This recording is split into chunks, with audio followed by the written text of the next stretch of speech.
नमस्कार, खबर समय जगत में आपका स्वागत है। मैं हूं आपके साथ अंकिता और आइए अब खबरें देखते हैं विस्तार से। भोपाल प्रदेश कांग्रेस मीडिया विभाग के अध्यक्ष के मिश्रा और मध्य प्रदेश कांग्रेस आदिवासी विभाग के अध्यक्ष रामू टेकाम ने प्रदेश सरकार पर निशाना साधा। उन्होंने कहा कि मध्य प्रदेश में शिवराज सिंह चौहान सरकार ने अनुसूचित जाति थानों के लिए कोई बजट स्वीकृत नहीं किया है। इस संबंध में मंत्रिपरिषद से निर्णय कराने के लिए पुलिस मुख्यालय मध्य प्रदेश ने 30 मार्च 2023 को प्रस्ताव भेजा था, जो अब तक स्वीकृत नहीं हुआ है। योजना के अंतर्गत बजट व्यय की स्वीकृति प्राप्त नहीं होने से अनुसूचित जाति थानों में होने वाले कार्यालयीन व्यय, गोपनीय सेवा कार्य, अनुसूचित जाति थानों के निर्माण, वाहनों की प्रतिस्थापन, बिजली जल प्रभार प्रशिक्षण, मरम्मत कार्य, पीओएल के अभाव में पेट्रोलिंग आदि समस्त कार्य प्रभावित हो रहे हैं। उन्होंने कहा कि बजट न मिलने के कारण अजाक थानों में रोजमर्रा का काम नहीं हो पा रहा है। अनुसूचित जाति और जनजाति के लोग समाज में आर्थिक रूप से सबसे कमजोर है। ऐसे में वे थाने में अपनी फरियाद तक नहीं कर पाते हैं। इन थानों का बजट रोककर शिवराज सरकार ने आदिवासियों पर अत्याचार का अभियान छेड़ दिया है और भाजपा के नेता दलित और आदिवासियों पर खुलकर सरेआम अत्याचार कर रहे हैं। सीधी में आदिवासी युवक पर पेशाब किए जाने की हुई अमानवीय घटना पर पर्दा डालने के लिए शिवराज सरकार झूठी हमदर्दी भरे इवेंट के जरिए डैमेज कंट्रोल करने इस हद तक नीचे गिर जाएगी, यह हमने सोचा भी नहीं था। कारण या राजनीतिक अहंकार के कारण सुदामा नहीं दिखे। अब आपको सुदामा दिख रहा है और 2 दिन पहले यही सुदामा पागल था। तो अब यह फैसला होगा कि पागल कौन है, सरकार है कि दशरथ है। और यदि आप और हितैषी हैं SC ST के, तो इससे ज़्यादा कुकृत्य सरकार कोई नहीं कर सकती है कि SC ST के जो थाने हैं, जहां ट्राइबल SC के लोगों को न्याय मिलने के लिए हमारी सरकार ने थानों का निर्माण किया था, उसमें बजट नहीं है। 2023 में 30 मार्च को मंत्रिमंडल को पुलिस ने प्रस्ताव भेजा है। उसका मैं आंकड़ा दे रहा हूँ, आपको फोटोकॉपी भी दे रहा हूँ। उसमें अभी तक आप बजट नहीं दे पाए उन थानों के लिए।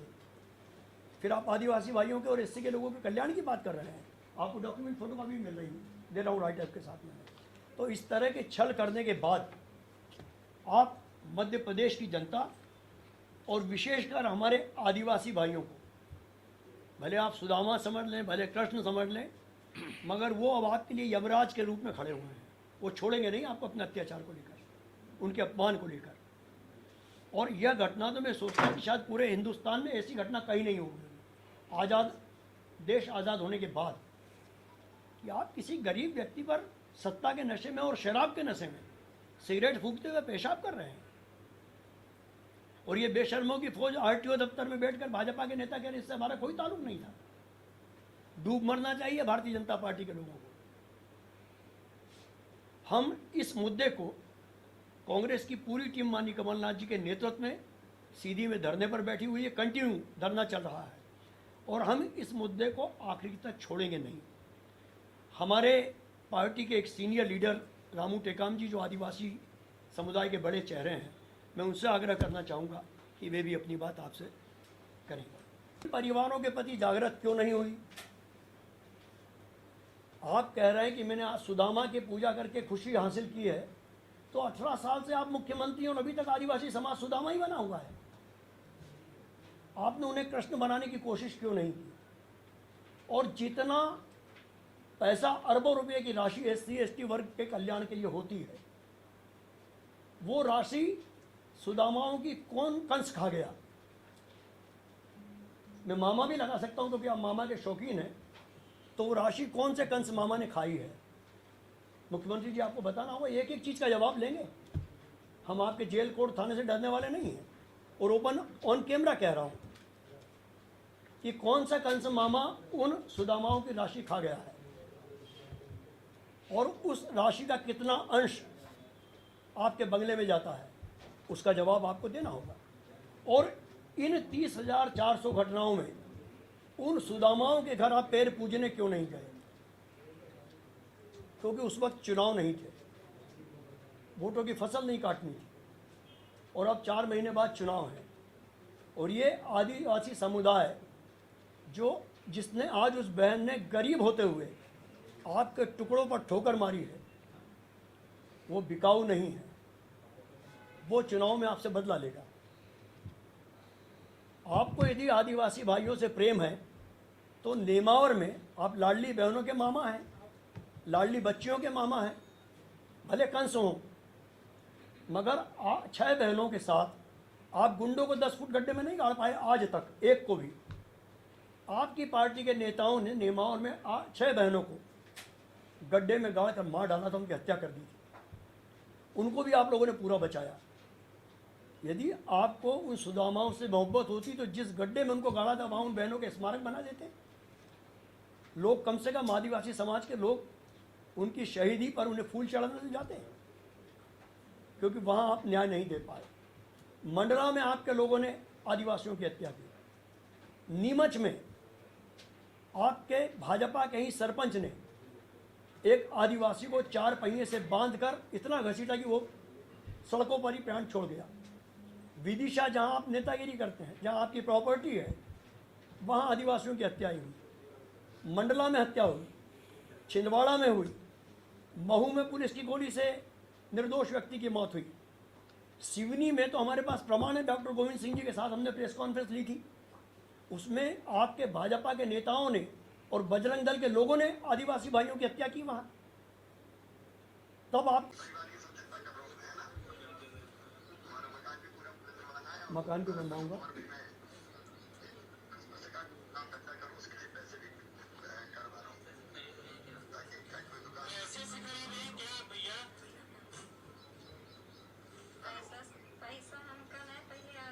हमका पैसा नहीं चाहिए, हमारा आदमी चाहिए। सरकार भ्रष्ट हो सकती है, जनता भ्रष्ट नहीं है, और ये इस बहन ने साबित किया है। अब मैं मुख्यमंत्री जी आपसे कहना चाहूँगा कि कल इसी बहन ने सीधी में मीडिया को कहा है कि 24 घंटे से मेरे पति का अपहरण किया हुआ है, मैं उन्हें देख तक नहीं पा रही हूँ, कहाँ पुलिस उनको उठाकर ले गई थी। कांग्रेस पार्टी की मांग है माननीय मुख्यमंत्री जी आपसे कि आप उन पुलिस अधिकारियों ने जिन्होंने दशरथ का उसके परिवार को बिना बताए, और वो कोई अपराधी नहीं है, वो अपराधियों से त्रस्त था और आपकी पार्टी के अपराधियों से त्रस्त था, आपने उसका अपहरण किसके कहने पर किया है? आप दशरथ के अपहरण के आरोप में जो पुलिस वाले आपके बंगले तक लेकर आए हैं,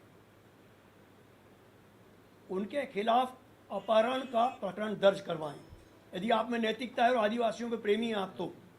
और चूंकि आपके कमरे में वो अपहरण किया हुआ पीड़ित पूरी मीडिया की मौजूदगी में आपने सबको दिखाया है, तो आपने वहाँ 2 अपराध किए हैं मुख्यमंत्री आवास में कि एक तो कभी भी पीड़ित व्यक्ति का चेहरा, जो भी विक्टिम्स है उसका चेहरा कानूनन आप सार्वजनिक नहीं कर सकते हैं। आपने मीडिया और पूरे प्रदेश की जनता के समक्ष वो चेहरा सार्वजनिक किया है। और दूसरा, पुलिस के द्वारा अपहरित व्यक्ति आपके बंगले में मिला है, यानी अपहरण की साजिश में आप पर भी मुकदमा दर्ज हो, क्योंकि टेक्निकल कानून सभी के लिए एक है और आप भी उतने ही दोषी हैं जितना प्रवेश शुक्ला दोषी है। तो आप मुख्यमंत्री रहें और उस पर रासुका लग जाए। कानून 2 नहीं होते हैं शिवराज जी, आप खुद कहते हैं कि कानून अपना काम करेगा। अपराधी की कोई जात नहीं होती है, अपराधी अपराधी है, तो आप भी अपराधी हैं, आप कोई मुख्यमंत्री नहीं है। और यदि आप मुख्यमंत्री हैं तो आपके विरुद्ध में मुकदमा दर्ज होना चाहिए, और नहीं तो 5 महीने बाद हम कराएंगे, क्योंकि प्रकरण कभी खत्म नहीं होता है। आपने वो अपहृत व्यक्ति जिसकी पत्नी उसको ढूंढ रही है, वो 48 घंटे बाद आपके बंगले में मिला है। तो उस अपहरण में उन पुलिस वालों के साथ इस प्रदेश का मुखिया भी शामिल है, ये हमारा सीधा आरोप है। 18 सालों में इस मध्य प्रदेश में 30,400 SC ST के अपमान की और उनके साथ हुए अपराधों का ऑथेंटिक आंकड़ा मैं आपको दे रहा हूँ। 30,400 SC और ST के लोगों के या परिवारों के साथ अन्याय हुआ है, और पिछले 5 वर्षों का आंकड़ा मैं दे रहा हूं आपको कि 2019 में 7,222 घटनाएं हुई, 2021 में 9,841, 2022 में 11,380, 23 में मई 2023 तक का जो आंकड़ा है 4,593 घटनाएं SC/ST के साथ हुई हैं। वो मुख्यमंत्री जी के आवास पर प्रकट होता है और माननीय मुख्यमंत्री जी, और या मैं यूं कहूं कि प्रायश्चित भी न करने की स्थिति में रहने वाले प्रचारवादी मुख्यमंत्री जी आज नए ढंग से पेश आते हैं। अपने द्वारा दी गई बाइट में वो कहते हैं कि प्रदेश, यानी फिर जुमला उन्होंने जनता के समक्ष सार्वजनिक किया है कि प्रदेश मेरा मंदिर है, जनता मेरी भगवान है और मैं उसका पुजारी हूँ। 6 साल पहले मुख्यमंत्री जी ने यह जुमला रचा था, आज फिर उस जुमले को दोहराया है। यानी यह स्पष्ट है कि उन बीते वर्षों में न प्रदेश उनका मंदिर था, न प्रदेश की जनता उनकी भगवान थी और ना ही वे उसके पुजारी हैं। आज यदि वो कह रहे हैं कि मैं पुजारी हूँ, तो मैं बड़ी शिद्दत से मुख्यमंत्री जी से कहना चाहूँगा कि अपने झूठ में आप खुद प्रकट हो जाते हैं। यदि आप पुजारी हैं तो जिस आदिवासी, पीड़ित आदिवासी भाई के आपने पैर धोए हैं, उसके जल को आप कह रहे हैं मैंने उसे अपने मस्तक पर लगाया है और मस्तिष्क पर लगाने के बाद मुझे अनुभूति हुई कि मैं सुदामा की पूजा कर रहा हूँ, तो ये गलतफहमी आपने कब से पाल ली कि पुजारी से भगवान कृष्ण हो गए। कृष्ण का चरित्र, उनका कमिटमेंट, उनकी यारबाजी दुनिया में एक मिसाल है और आप तो अपनी पार्टी के लोगों के ही नहीं हो तो कृष्ण हो ही नहीं सकते हो।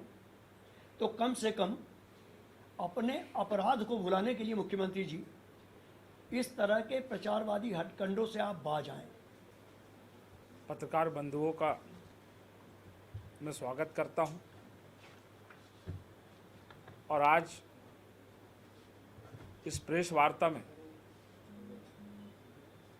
जो वर्तमान सरकार भारतीय जनता पार्टी और भारतीय जनता पार्टी के सरकार के मुखिया श्री शिवराज सिंह चौहान जी जिस प्रकार हमारे आदिवासी भाइयों के ऊपर राजनीति करने का प्रयास कर रहे हैं, ये हमारे सभी पत्रकार साथी भी जान रहे हैं और मध्य प्रदेश की जनता भी जान रही है। जो आदिवासी समाज देश की आज़ादी के लिए, देश के निर्माण के लिए अपना लहू बहाया हो, चाहे टंट्या भील, रेंगा कोरकू, सरदार विष्णु सिंह गोंड, भगवान बिरसा मुंडा, रानी दुर्गावती, इन महापुरुषों ने केवल एक वर्ग के लिए नहीं, अभी तो पूरे भारत देश के लिए, मध्य प्रदेश के लिए अपने प्राणों की आहुति दी। और जो आदिवासी समाज हमेशा सब धर्मों का सम्मान करते हुए, सब वर्गों का सम्मान करते हुए इस भारत देश की तरक्की और प्रगति में अपना सहयोग करता रहा, आज वर्तमान समय में भारतीय जनता पार्टी के शासनकाल में आज भारतीय जनता पार्टी के नेता हम आदिवासियों के ऊपर पेशाब करने के लिए उतारू हुए हैं। ये कैसा अमानवीय दृश्य हम आज के इस विकास के दौर में देख रहे हैं। ये लोग बोलते हैं कि 70 साल में क्या हुआ। अगर हम 70 साल पीछे जाएंगे तो आपकी वर्ण व्यवस्था और बहुत सी चीज़ें सामने आएंगी। आज डॉक्टर बाबा साहब अम्बेडकर की आत्मा भी रो रही होगी कि जो खूबसूरत संविधान बना करके मैंने हमारे अनुसूचित जाति, जनजाति, पिछड़ा वर्ग और अन्य धर्मों के लोगों के साथ में हमारे कमजोर तबकों के हमने बराबर में बैठने का मौका दिया, और आज के इस दौर में, आधुनिक दौर में हमारे आदिवासी भाइयों के ऊपर इस प्रकार का अत्याचार, शोषण और अमानवीय घटना आज देखने को मिल रही है। वो तो मैं पत्रकार साथियों को धन्यवाद देता हूं और सोशल मीडिया का धन्यवाद देता हूं कि आप लोगों के माध्यम से वो घटना हमारे संज्ञान में आई। और आज जो लोग कल तक के कहते थे कि सीधी के विधायक श्री केदारनाथ शुक्ला जी के विधायक प्रतिनिधि प्रवेश जिसने यह अमानवीय घटना को अंजाम दिया, उससे हमारा कोई ताल्लुकात नहीं है, वो हमारे पार्टी का सदस्य नहीं है, उससे दूर दूर तक कोई रिश्ता नहीं है। और भारतीय जनता पार्टी का पूरा शासन तंत्र हमारे आदिवासी भाई दशमत को ब्लैकमेल करने और उसकी आवाज दबाने की कोशिश कर रही थी। आपको याद है कि अभी अभी उन्होंने कल या परसों की बात है, उन्होंने एक एफिडेविट भी आप लोगों के सामने पेश किया, उसमें दिया कि ऐसी कोई घटना ही नहीं घटी और जो व्यक्ति हमारे आदिवासी भाई के ऊपर पेशाब कर रहा है निर्लज्जता की सारे हदें पार करते हुए, वो व्यक्ति भी प्रवेश नहीं है। और इनके भारतीय जनता पार्टी के सारे नेता, चाहे गृह मंत्री जी हो चाहे शिवराज सिंह चौहान जी हो, ये सब लोग उससे रिश्ता होने से पल्ला झाड़ रहे थे।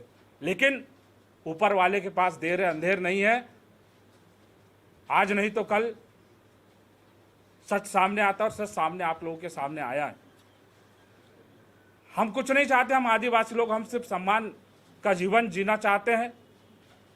अगर भारतीय संविधान में कुछ अधिकार हमारे लिए बाबा साहब अंबेडकर ने बनाए हैं तो हम उन अधिकारों के तहत हम अपने अधिकारों की बात करते हैं। हम रोजगार चाहते हैं, हम अच्छी शिक्षा चाहते हैं, हम अच्छा स्वास्थ्य चाहते हैं और हमारे खाली हाथों को हम काम चाहते हैं। और इस देश की तरक्की में हम लोग अपनी भागीदारी सुनिश्चित करना चाहते हैं।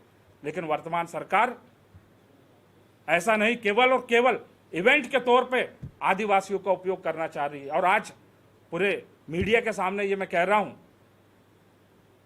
कि मध्य प्रदेश के मुख्यमंत्री माननीय शिवराज सिंह चौहान जी, आपका ये झूठा प्यार, झूठा हमदर्द उजागर हो गया है और मध्य प्रदेश का आदिवासी अब आपके झांसे में आने वाला नहीं है। और कुछ दिन पहले शहडोल में हमारे भारत देश के प्रधानमंत्री जी आए थे और उन्होंने कहा था कि हम रानी दुर्गावती जी के नाम पे चांदी के सिक्के और डाक टिकट चालू करवाएंगे।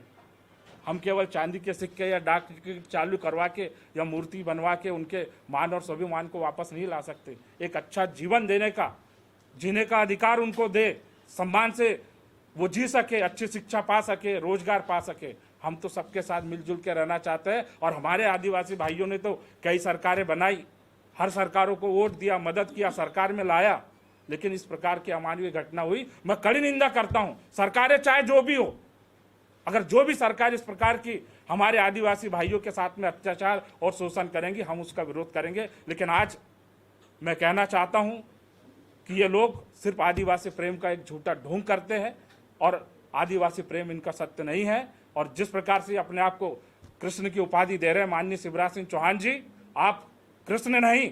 इस मीडिया के सामने मैं दमदारी से कहता हूं कि आप कंस हो और आप जैसे कंस को आगामी विधानसभा चुनाव में हम सत्ता से बाहर का रास्ता दिखाएंगे और माननीय कमलनाथ जी को मध्य प्रदेश का मुख्यमंत्री बना करके सर्वधर्म संभव, हर वर्ग के सम्मान वाली, युवाओं को रोजगार वाली और बेरोजगारों को हाथों में काम वाली और किसानों को सम्मान वाली ऐसी सरकार हम लाएंगे जहां पे माताओं बहनों का भी सम्मान हो सके। और मैं ये कहना चाहता हूं, अब आप जितने ही ढोंग कर लो, जितने ही आप नाटक कर लो, अब आदिवासी आपके झांसे में नहीं आने वाला है। आदिवासी इस देश का मूल निवासी है और आदिवासी अपने बात पर टिक रहता है।